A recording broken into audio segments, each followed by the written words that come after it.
She looked me dead in the eye and smirked. "You've been jealous of me since the day we were born." My own sister, convinced that I was beneath her, that I would never have what she had. But what she didn't know? In just a few months, she'd be the one begging me for help. And when that moment came, I didn't even have to say a word, because the truth broke her more than I ever could. "You won't believe how this story ends." My sister's voice sliced through the room like a knife. "You've always hated me because you'll never be as successful, beautiful, or loved as I am." Her smirk widened as she leaned back in her chair, enjoying the attention. Our entire family sat around the long dining table, their eyes darting between us. Some looked amused, others uncomfortable, but no one defended me. They never did.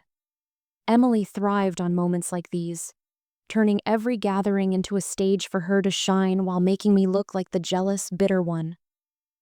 "Let's be honest," she continued, flipping her perfect blonde hair over her shoulder. "You've been jealous of me since the day we were born." A few chuckles rippled through the room. My mother smiled at her approvingly, while my father nodded like he agreed. They didn't even try to hide their favoritism anymore. To them, Emily was the golden child, the one who had everything: a wealthy husband, a luxurious home, a glamorous life. And me? I was just the shadow, the less fortunate sister struggling to keep up.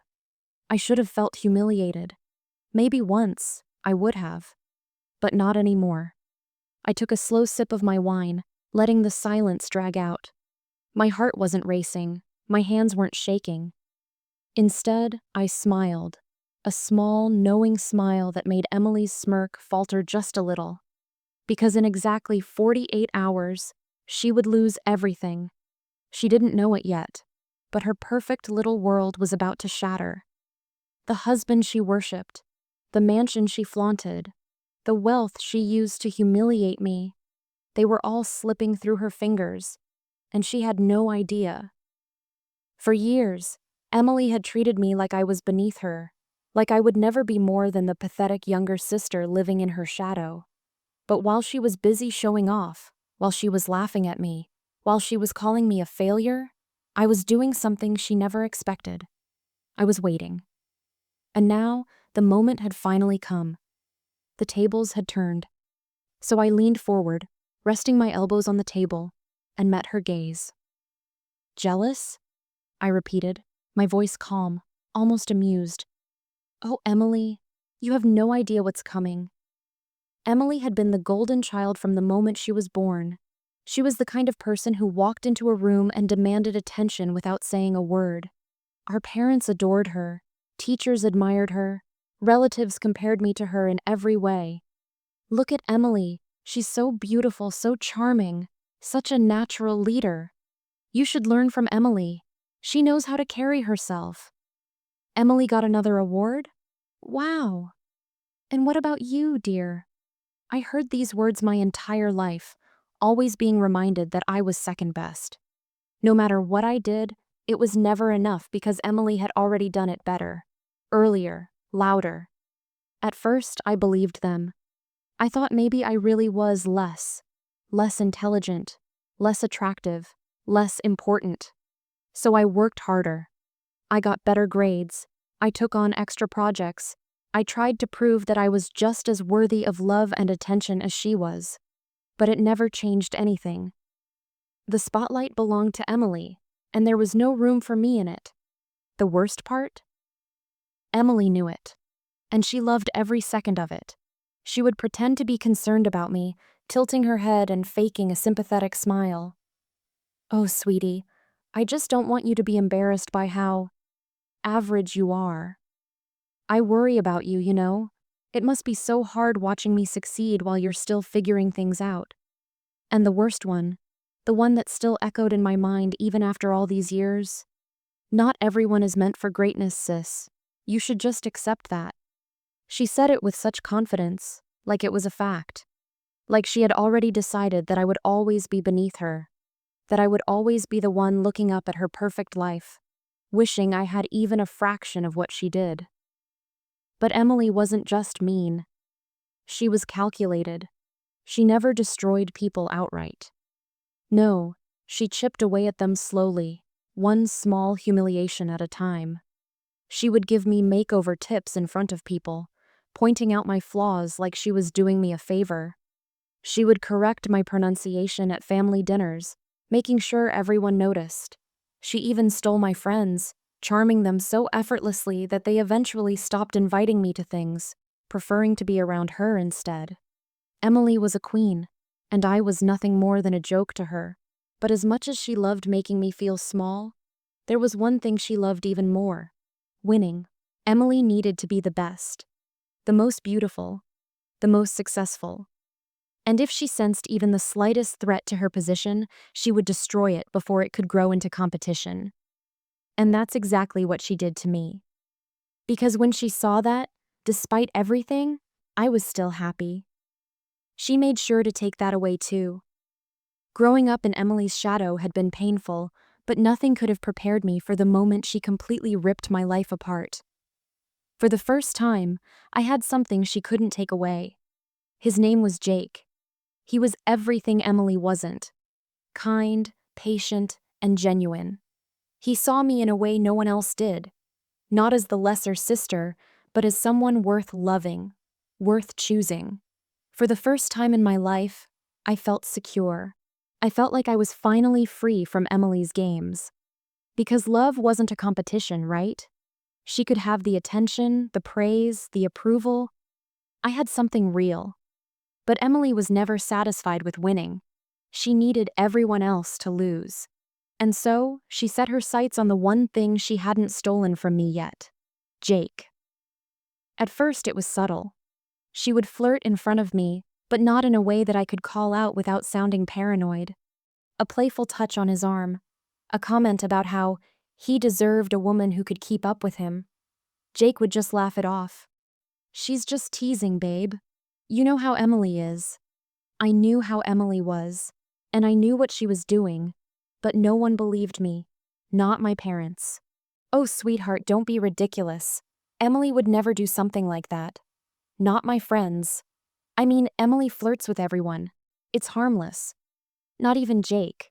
And then, she won. It started with a text message. I was sitting in our apartment scrolling mindlessly through my phone when I saw it. A message from one of Emily's friends. "I don't know how to tell you this, but I saw Jake and Emily together last night." My heart stopped. I read it again, and again. My stomach twisted into knots. My hands shook as I typed back. "What do you mean? Together? How?" The reply came with pictures. There they were. My fiancé and my sister, holding hands across a table at some high-end restaurant. The kind of place Jake used to take me. The way he looked at her, I knew that look. It was the same way he used to look at me. I felt like I couldn't breathe. My hands turned ice cold, my vision blurred. I wanted to believe it was a misunderstanding, but deep down, I knew. Emily had won. Again. The next day, Jake ended things. He didn't even try to deny it. He just sat there, looking guilty, while I stood in the apartment we had built a life in. "I didn't mean for this to happen," he said. "But Emily and I just have this connection. I think we're meant to be." Meant to be. My own sister had stolen the man I was supposed to marry, and she didn't even look ashamed. She looked proud. She sent me a text that night. "Don't take it personally, sis. You know how these things happen. Some women just have more to offer." I wanted to scream. I wanted to break something. I wanted to beg someone, anyone, to tell me this wasn't happening. But no one did. No one came to my defense. No one cared. Because it was Emily. And Emily always got what she wanted. That was the moment I changed. I could have fallen apart. I could have curled up and accepted my fate as the pathetic sister who would always lose. But instead, I made a decision. I wouldn't fight her. I wouldn't chase after Jake. I wouldn't waste my energy trying to prove to anyone that I deserved better. I would disappear. And when I came back, Emily wouldn't even see it coming. I left. No dramatic goodbye, no explanations, no final words.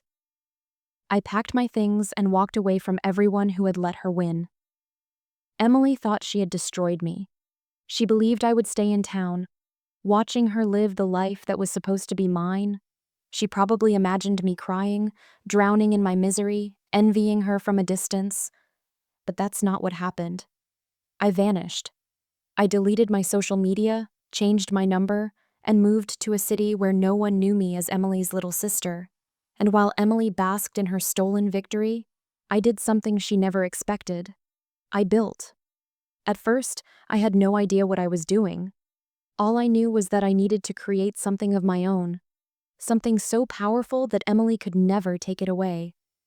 I worked myself to the bone, taking whatever jobs I could find while pouring every spare second into learning, marketing, investments, business strategy. I studied the people who built empires from nothing, taking notes on every move they made. And then, I saw my opening.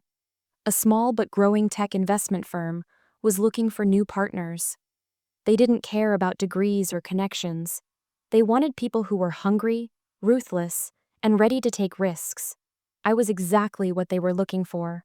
I started as a nobody. I was the person who got coffee, who stayed up all night running reports, who took the deals no one else wanted. But I was also the person who never stopped learning. While Emily was posting luxury vacation photos, I was negotiating contracts. While Emily was bragging about her perfect marriage, I was buying up undervalued stocks and watching them skyrocket. While Emily was living off her husband's money, I was making my own. And within a year, I was a millionaire. I could have just left it at that. I could have built my life, stayed happy, and forgotten about Emily entirely. But that's the thing about people like Emily. They don't let you forget. Even though I was gone, she still made me the villain in her story. She told everyone I had left because I was too ashamed to watch her success. She claimed I was miserable, that I was probably wasting my life in some dead-end job. I wasn't just a loser in her eyes. I was her proof that she had won. And that's when I decided I wouldn't just succeed. I would take everything from her, just like she took from me. I kept my success a secret.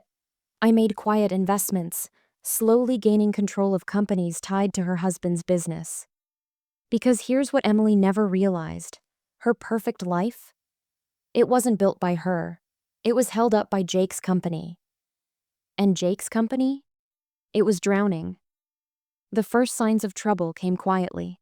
A few investors pulled out. A deal collapsed. Nothing major, just enough to make them nervous. Then the real storm hit. A new anonymous investor started buying up shares of Jake's company. That investor? Mr. But no one knew. Not yet. While Emily and Jake were celebrating their anniversary in Paris, I was sitting in a boardroom, preparing for the move that would shatter their world. And the best part? They had no idea what was coming. Emily had spent her whole life believing she was untouchable.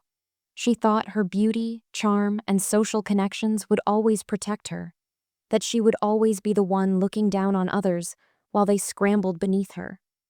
But she had one fatal flaw. She never paid attention to the foundation her world was built on.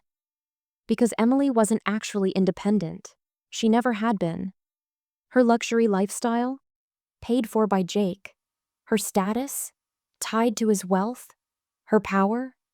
Completely dependent on something she had no control over. And while she was busy living her perfect life, she never noticed the cracks forming beneath her feet. But I did. It started small.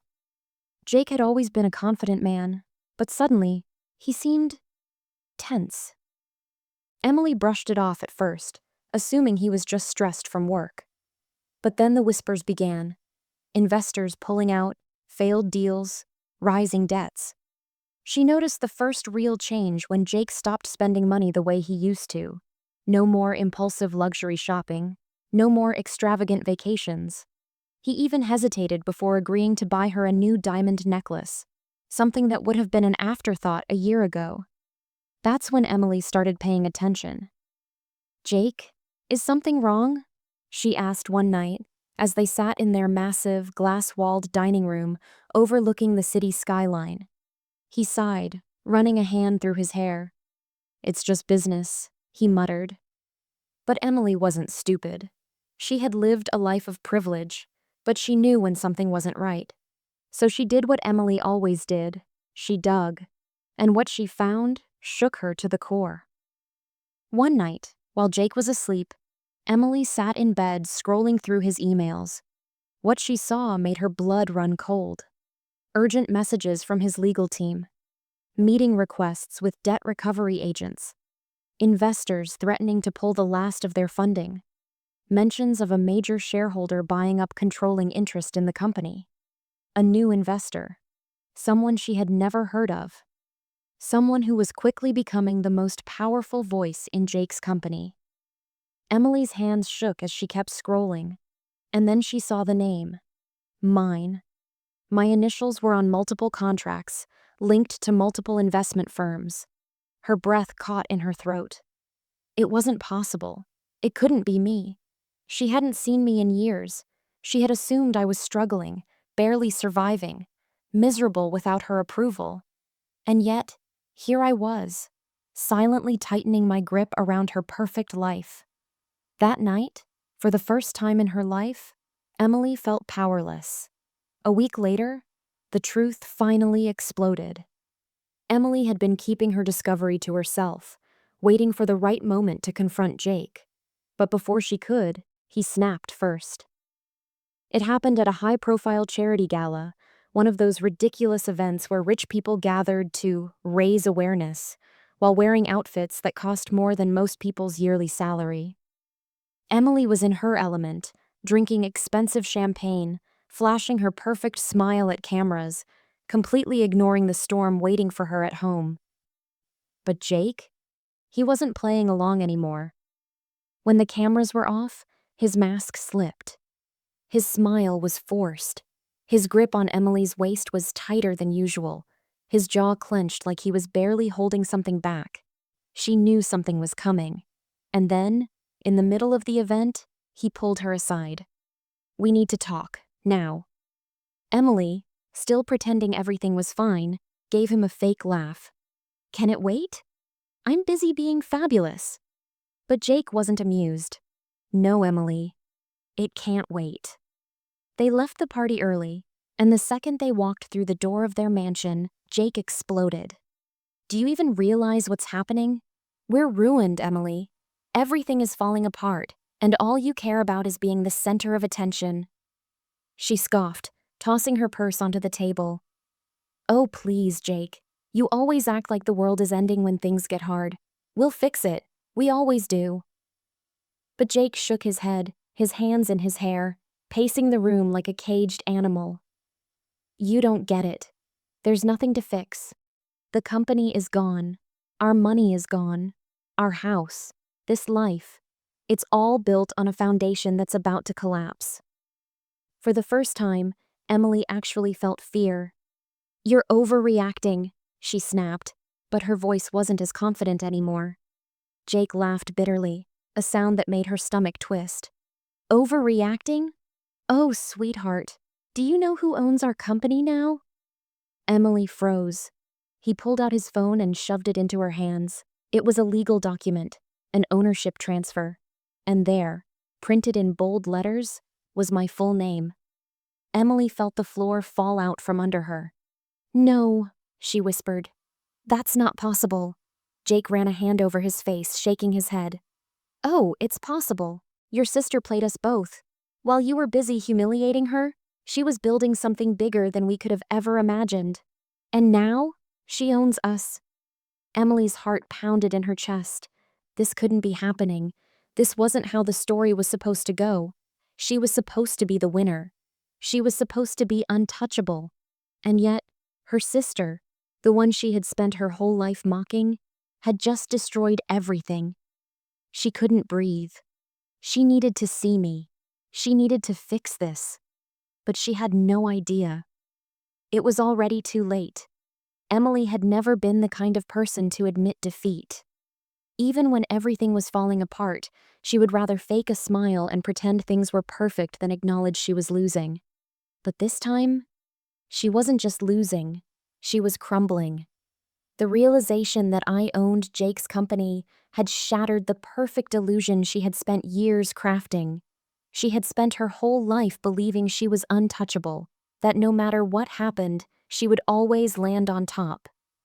But for the first time, she was at the bottom, and the one standing over her, the sister she had spent years destroying. Emily needed to see me. She couldn't call. I had changed my number years ago. She couldn't ask our parents. They had no idea what was happening yet. And she couldn't reach out to Jake. He was too busy trying to salvage whatever dignity he had left. So she did the only thing she could. She found out where I was. And she showed up. It was a quiet evening, the kind that felt peaceful, like everything was exactly how it should be. I was sitting in my office, a space that I had earned through blood, sweat, and every ounce of pain Emily had given me. And then I heard the knock. I knew before I even opened the door. Emily was never the type to show up unannounced. She always needed an entrance, a way to make people stare, to make them talk. But when I opened the door, she wasn't smirking this time. She wasn't flipping her perfect hair or tilting her head with fake concern. She looked different, pale, exhausted, like she had aged overnight. And for the first time in her entire life, Emily looked small. I leaned against the door frame, crossing my arms. Well, I said, keeping my voice calm.